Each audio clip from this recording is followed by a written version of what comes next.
Olá, tudo bem? Então, na nossa aula de hoje, nós vamos dar continuidade ao estudo da litosfera, né? Como a gente viu, a litosfera é a parte, né, sólida que se estrutura como crosta terrestre e outras camadas do interior do planeta Terra, e que é onde nós construímos, né? Construímos, plantamos, né? Estruturamos obras e tudo mais.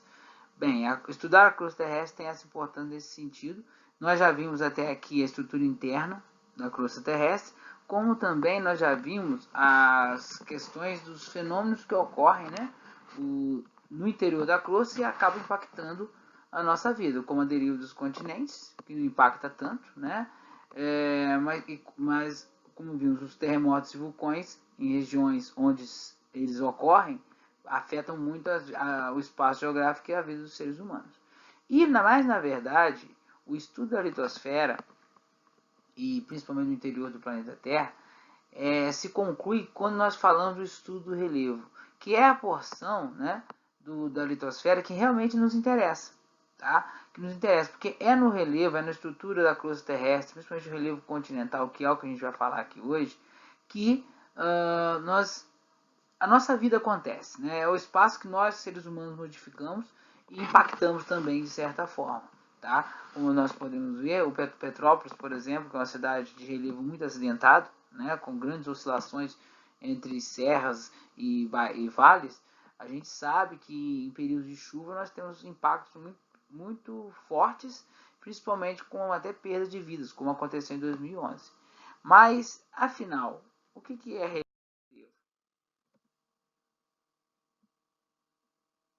Então nós vamos ver que o relevo, na verdade, são as diferenças de oscilações que ocorrem na litosfera, né? Que é a camada sólida da Terra, certo? Então, a gente sabe, quando a gente estuda a litosfera, quando a gente anda sobre um relevo, quando você pega uma estrada, por exemplo, de serra, uma estrada de mais plana, você tem diferença no seu dirigir. Uma construção numa área que você tem muito declive, você tem que fazer um tipo de estrutura, enquanto numa outra área você faz uma estrutura menos rígida, menos sólida, perdão, menos fortificada. Então, o estudo do relevo é importantíssimo para conhecermos como o ser humano, né, como o ser humano vai praticar a sua ação. Tá? Então, o que é o relevo? Então, o relevo, como estamos mostrando aqui, o relevo é a parte superficial, né, da litosfera. Na verdade, é a parte externa, é a parte que está em contato com a atmosfera e com a litosfera, com a hidrosfera. Tá? Então, na verdade, o que nos interessa, é onde a nossa vida acontece. Certo? E como a gente sabe, né, o relevo não é igual. Nós temos diferenças de ondulação no terreno. Tá? Então, o relevo é onde ocorrem transformações que se expressam mais nitidamente, é onde a gente vê. A litosfera é a parte que nós temos, os seres vivos têm contato, tá, com a litosfera, sendo também o local de habitação do ser humano e dos animais, como já disse. Podemos definir o relevo, né, como um conjunto de formas diferentes, não formas iguais, são formas diferentes, que compõem a superfície da Terra. Né? A ciência que estuda dentro da geografia, né, é uma ciência que estuda o relevo chamada de geomorfologia, principalmente a ciência que estuda as formas de relevo, e ela, juntamente com a geografia e a geologia, que estuda a estrutura das rochas que nós vimos nas aulas anteriores, que são ciências que se interrelacionam para explicar a questão do relevo terrestre.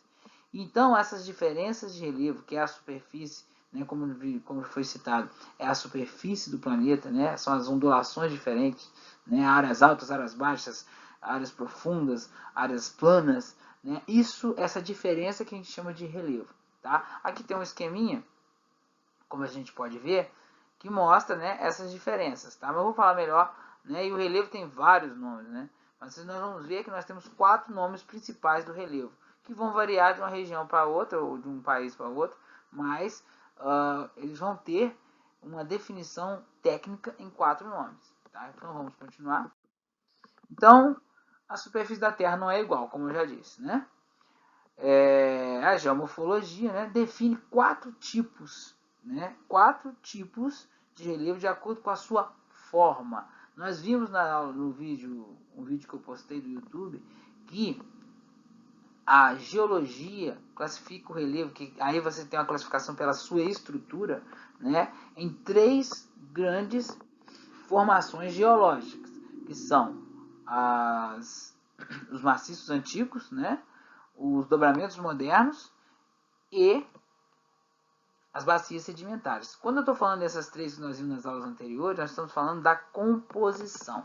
A mesma coisa eu estou falando de um bolo, né? Quando eu falo em estrutura geológica, eu estou falando do material que compõe esse bolo. Aí eu posso ter um bolo redondo, quadrado, em forma de coração, não importa. E quando eu falo de geomorfologia, eu estou falando de forma. A forma que esse relevo se apresenta na superfície da Terra.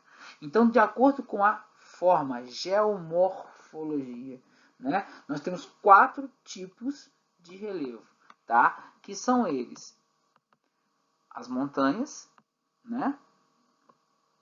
As montanhas, os planaltos, as planícies e as depressões. E é isso que a gente vai ver cada tipo e qual a sua configuração. Eu geralmente, uma das coisas que eu gosto de mostrar essa imagem é que o relevo terrestre, uma das primeiras coisas que se diferencia o relevo é a sua altitude, né? É a sua altitude, ou seja, a altura, mas não é a altura que a gente usa para falar do relevo, tá? É a sua altitude. Então eu tenho relevos mais baixos, mais planos e relevos mais altos. E como que eu meço a altitude do relevo, né? O nível do relevo, a altitude do relevo é medida a partir do nível do mar, ou seja, é a partir do nível do mar que eu começo a medir o relevo. Então, quando você fala assim, Petrópolis tem 800 metros de altitude, ou seja, a região de Petrópolis tem uma média de altitude 800 metros acima do nível do mar, tá? Então, quando a gente fala de altitude, a gente está falando de nível do mar como base para medir o relevo. E a primeira diferenciação do relevo, tá? O relevo vai ser diferenciado pela sua forma, pela sua altitude, pelo seu tempo de formação e pela sua composição. A gente vai falar muito disso. Tempo de formação, composição, altitude, tá? E estrutura geológica, tá? Então os relevos vão ter variação de acordo com essas classificações. Nós vamos mostrar aqui basicamente as formas, ok? Começando pelo relevo de menor altitude, né? Que são as áreas mais ou menos planas. Aí o nome vem plano, daí vem o nome planície. Ou seja, se você pegar em linha reta aqui, ó, você vai ver que a planície ela apresenta a principal característica dela é ser plana, tá? Isso agora é importante informar que ela tem que ser plana em sua plenitude. A gente não pode ter planície que vai ter área alta de um lado, área alta do outro e no meio plano. Aí já não é planície, é depressão que eu vou explicar melhor para frente. Então a planície, pelo menos ela tem que ter uma certa planimetria, tem que ser plana em sua extensão, tá? E ela geralmente é um relevo de menor altitude, geralmente ela vai de 0 no máximo a 300 metros de altitude, tá? Então é um relevo extremamente baixo, tá? Outra característica da planície, por ela se localizar em áreas mais baixas, a planície ela geralmente acumula mais sedimento, né? O resíduo da rocha que vai se desgarrando com o intemperismo vai se acumulando nas áreas mais baixas. Geralmente as planícies são formadas por sedimentos que foram acumulando em milhares e milhares de anos. Vamos lembrar lá da nossa história da Terra, que nós vimos que a Terra tem 4,6 bilhões de anos. Certo? Então esses sedimentos são acumulados e formam as planícies. E como ela é basicamente formada por sedimentos, a estrutura geológica que compõe as planícies geralmente são as bacias sedimentares. Tá? São as bacias sedimentares. E esses sedimentos geralmente são carregados pela chuva, pelo rio, né? E vão formar as planícies como litorâneas, né? E pelas águas dos oceanos também.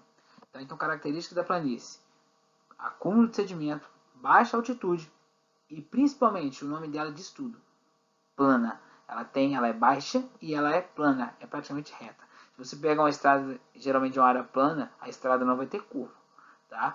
Porque praticamente você tem ela é retilínea, então dá para você fazer. Aqui à minha esquerda, aqui eu estou vendo um trecho da planície amazônica, né? E à minha direita eu estou vendo uma cidade que eu nem sei qual cidade é, mas que está construída. Eu não estou considerando prédio, eu estou considerando terreno. O relevo eu considero terreno. E aqui você está vendo o nível do mar. Olha o mar aqui, ó, no cantinho, né? Olha o mar aqui. Você pode ver que a planície, né? é praticamente altitude zero, que o nível do mar é que a gente usa para medir o relevo. Acima das planícies, eu vou encontrar os planaltos. Eu não vou falar das depressões, por quê? Porque quando se fala nas depressões, a gente está falando de áreas baixas, eu vou explicar melhor depois. Mas eu vou explicar, a minha explicação vai seguir na altitude, tá? Então, o que são os planaltos? Os planaltos é a forma de relevo que tem mais tipo de nomes, né? Você pode ver aqui, ó, à minha esquerda, né, a foto da Serra dos Órgãos, onde fica o Parnaso, né? Então, a Serra dos Órgãos é um planalto, tá? É um tipo de planalto. E que no Brasil a gente chama de serra. Né? Por que a gente chama de serra? Porque tem altitudes médias, geralmente de 300 a 1.000 e poucos metros de altitude. Né? E esse topo dessa serra ele é irregular, é acidentado. Né? Então, essas ondulações é que a gente caracteriza a serra. Tá? Agora, tem uma diferença dos relevos, né? Que o Planalto vai ter nomes diferentes, né? Vai ter serras, alguns lugares ele é chamado de cuesta, outros lugares ele é chamado de chapada, como aqui à nossa direita, ele é chapada, que a gente chama de planalto típico, porque ele é alto e é plano no topo, daí o nome, plano alto, né? Planalto. Tá? E qual é a característica do planalto? Primeiramente, para entender planalto, temos que entender que nós temos dois tipos de planalto. Dois tipos. Nós temos os planaltos cristalinos, que são aqui à minha esquerda, como você está vendo aqui a Serra dos Órgãos, né? Que é um planalto formado de rocha magmática ou ígnea intrusiva, que estava embaixo de outra rocha e que sofreu grande desgaste. Tá? Na verdade, todo planalto do tipo serra, chamado de planalto cristalino, né, é formado de rocha, e ele já foi muito maior. Só que quando ele se formou, ele foi se desgastando, né, chegando nas altitudes médias que a gente tem hoje. Tá? A Serra da Estrela em Petrópolis, a Serra da Mantiqueira, né, a Serra dos Órgãos, todos são planaltos cristalinos. A rocha dele é dura, né, é formado principalmente de granito. Tá? Já à minha direita, a gente tem o que? A gente tem a foto da Chapada Diamantina, que fica lá na região lá da Bahia, né? Que é uma chapada, que tem esse nome de chapada, porque parece que ela foi pressionada e ficou retinha no topo. É o planalto típico. Só que a Chapada Diamantina, ela é formada... Qual é a outra característica dela? Ela já é formada por rochas sedimentares. Então, a gente chama de planalto sedimentar. Por quê? São planaltos onde a rocha predominante é sedimentar, que é aquela rocha que a gente viu que vai acumulando com o tempo, vai solidificando, ficando cada vez mais sólido, certo? E no caso aí da Chapada Diamantina, já foi fundo de oceano, né? E depois, devido aos movimentos do interior da Terra, né, foi erguida e elevada para as partes mais altas, formando isso que a gente chama de chapada, que é um planalto cristalino, sedimentar. Então, planalto cristalino é rocha magmática, planalto sedimentar, rocha sedimentar, em terrenos de bacia sedimentar. Tá bom? E esses planaltos vão ter vários nomes, como eu já disse a vocês. E lembrando, o planalto, principalmente o cristalino, vamos lembrar, ele se formou, as rochas que compõem ele se formaram há quase entre 2 bilhões e meio a 4 bilhões de anos atrás. Tá?